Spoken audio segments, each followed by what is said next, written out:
Hello, I'm Louise Ryan and welcome to Love Lessons.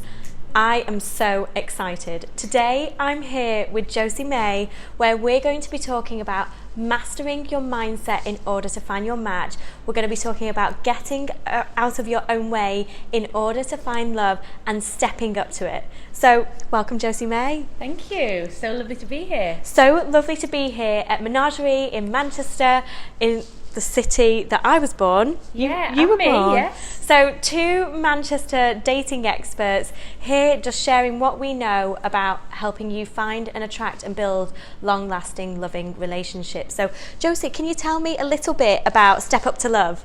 Sure. So I built the business coming up to 3 years ago now, and basically the reason that I started my love and dating coaching business was because I had a disastrous history with love, and basically I I've had a lot of difficulties. I felt like I had everything going on for me. I had a good job, I had nice friends, I'm a nice person, I felt like I was pretty attractive and but I kept attracting losers or people that didn't treat me well, and I just thought something's wrong here, what's going on? So I actually did a lot of work on myself. I kind of read loads of books, I kind of dug deep and really kind of got my confidence up and my boundaries within love. And then I attracted my husband, who is amazing. We've been married now for nearly 4 years. And I realised that I wanted to help other women who were stuck in that same position to also attract their soulmate so that they could also get away from being disastrous and have a love life that was divine.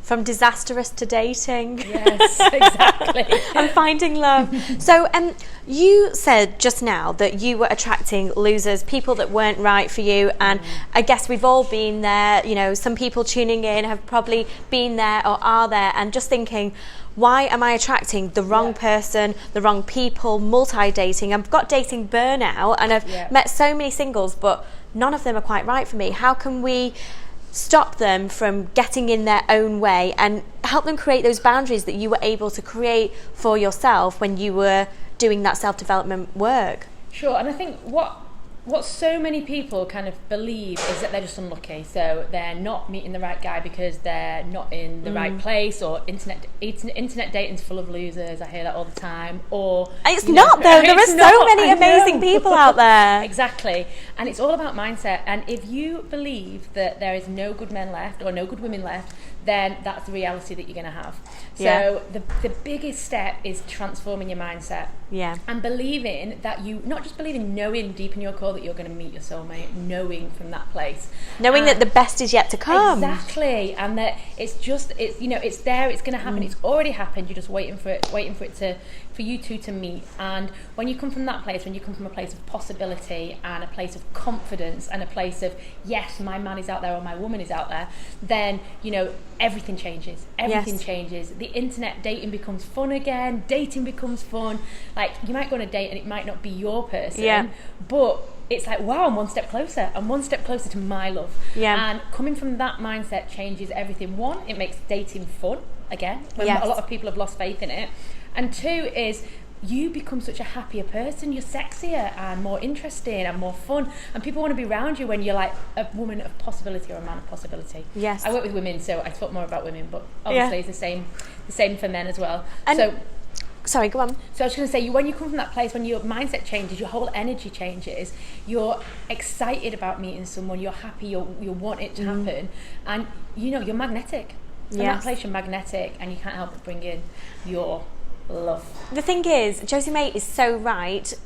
When you go out there dating, we can often forget that dating is supposed to be fun. It's a process where you're meeting new people, you're having new experiences, you're learning a lot.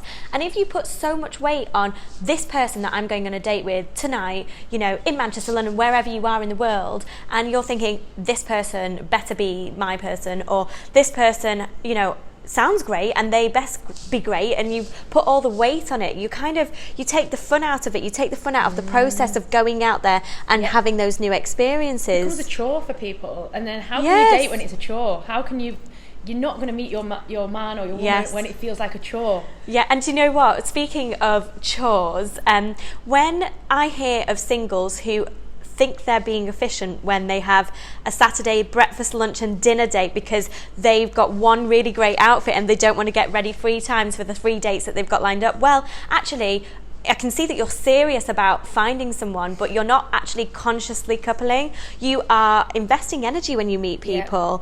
And if you're kind of dividing your energy for yourself and those 3 people, then you're not actually giving them the attention or the love or the interest that they so deserve. You're not doing yourself justice or them. I mean, what do you think about that multi-dating? I think it's too much energetic-wise. I think, be present with the person you're with. And if you've got another date coming up and you're like, oh, I've got to go, I've got another date, then you're not being present with the person you're with. Give them that time, give them that energy, get to know them, have some fun. I always say to my clients, take something away from each date. So maybe he wasn't your man, but what have you learned? What was fun? What did you laugh about? Did something funny happen? Have you got a story to tell your friends? Was it disastrous, but you've got a great story to tell people now? Take something away from every date so it becomes fun, it becomes joyful, you're enjoying it. You're learning something, like you said. It's so funny. And so tell us about the journey, if you want to share, your personal journey to finding your now partner. You said that it felt disastrous, and there are so many women that you deal with in your business, Step Up to Love. Like, what kind of things are they doing to themselves that's disastrous, that's holding them back? So the main thing is the negativity. Like, I'm too old, I'm too fat, my nose is too big, all those kind of aesthetic things, which is all not true at all. Like, there's those kind of things are just you putting themselves in stories in your head. So there's a lot of that. And then the other thing is that there's no good men left. All the good men are taken. Not true. All the good men are taken. There's no one online. Again, not true.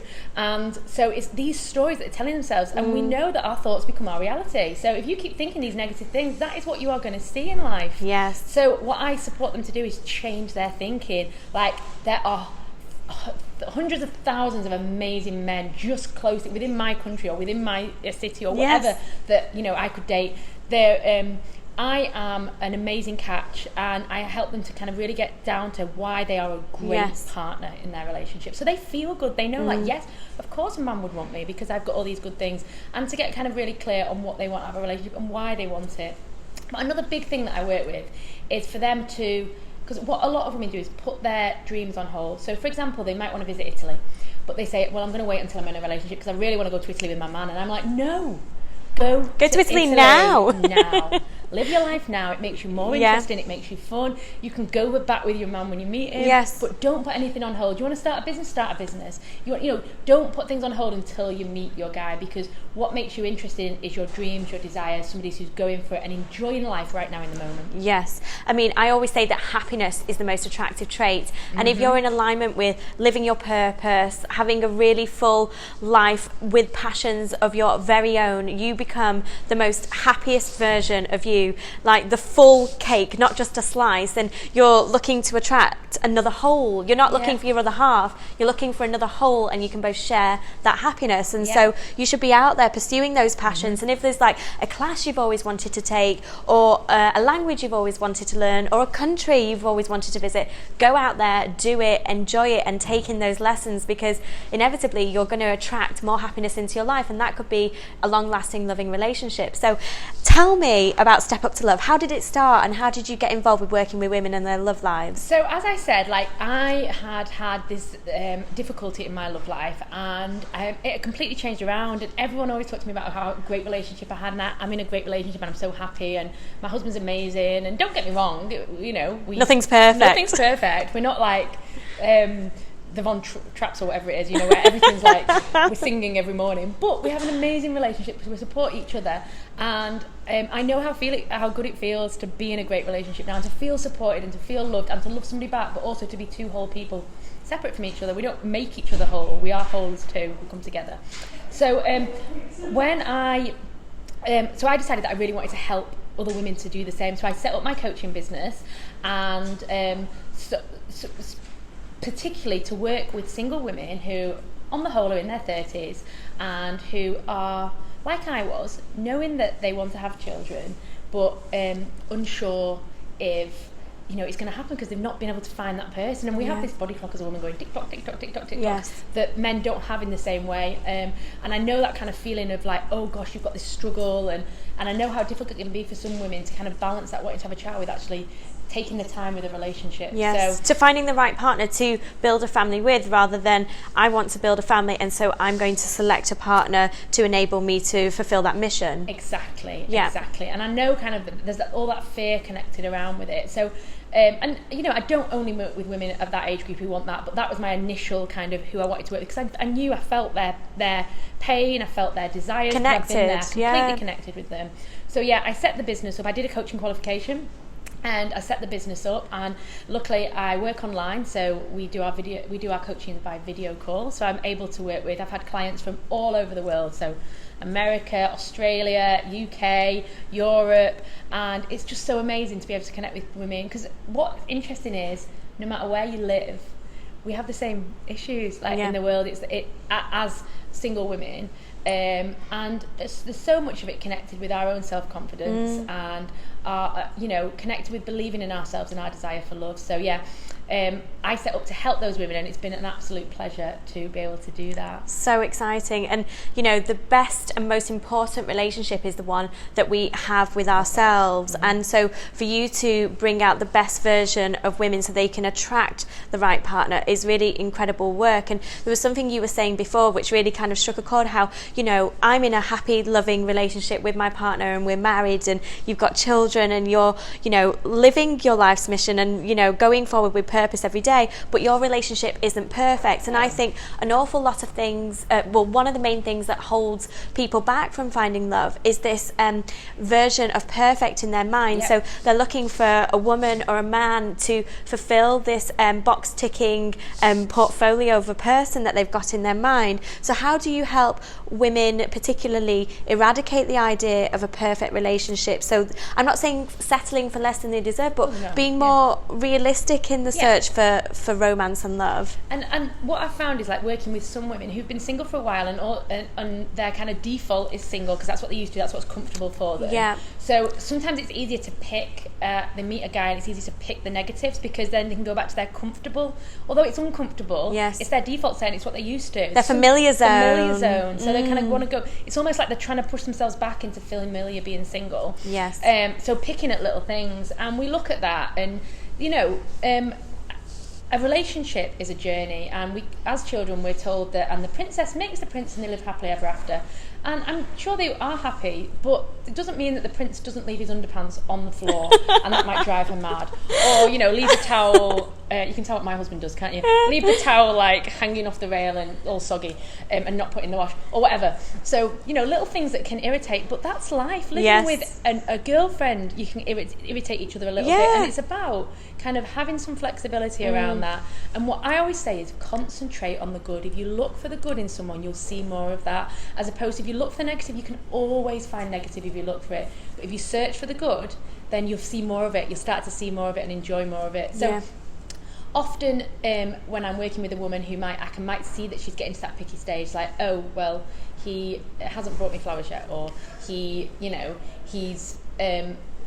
a funny nose when he was eating. And I'm like, okay, in the long scheme of things, if this guy treats you well and you fancy him, and he's kind of got all the things that you want in a guy, and he makes a funny noise when he eats, is that enough to be a no for the rest of your life? And so some people, maybe it is, but we explore that a little bit, because sometimes it's just it's their own fear, and it's their fear is pushing them back into safety, the safety of being single, the safety of what I know, familiarity.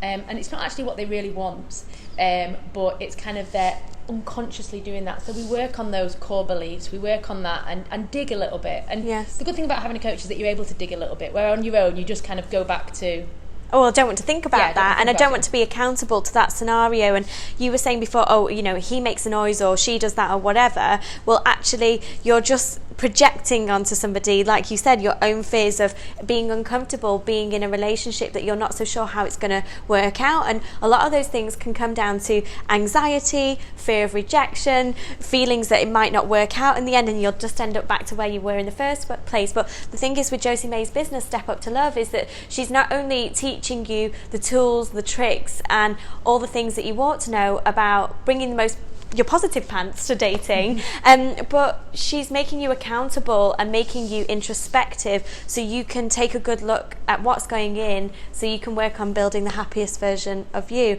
So Josie, if we could just like recap on mindset, have you got any top tools and techniques that anyone tuning in could take away with them about how to reset their mindset so they can step up to love in a positive way? Sure. So the first thing is I want you to know that there are plenty of good men and women left out there. They are not all gone. There are thousands and thousands, millions, and there are, you are able to have this amazing relationship. So I want you to get into that energy. I want you to feel it. I want you to imagine being with somebody who makes you happy and makes you feel good, and get into that energy. And if you feel yourself pulling out of it, get back into it, because from that place is where you make the good decisions. That place is where you shine, and that place is where you feel good. So kind of maybe little post-it notes everywhere, a reminder on your phone, like so many good men or so many good women, or a little on your mirror, and kind of get back into that energy. And that's kind of a simple way to kind of bring you back to that, because from that place of possibility, that's where all the miracles happen. Absolutely love that. And I often think that if you want to attract love into your life, or more love, you could start by really being grateful and showing gratitude for the love that already surrounds you with friends and family. And the more energy you give to the love that's already in your life, the more love and abundance of love you're willing and wanting to attract. So thank you so much. My Josie pleasure. May, working with women to be the best version of themselves in order to attract love into their life, building a long, happy and loving relationship. So you can catch Josie May at stepuptolove.com. Thanks, Josie. Thank you. Bye. Bye.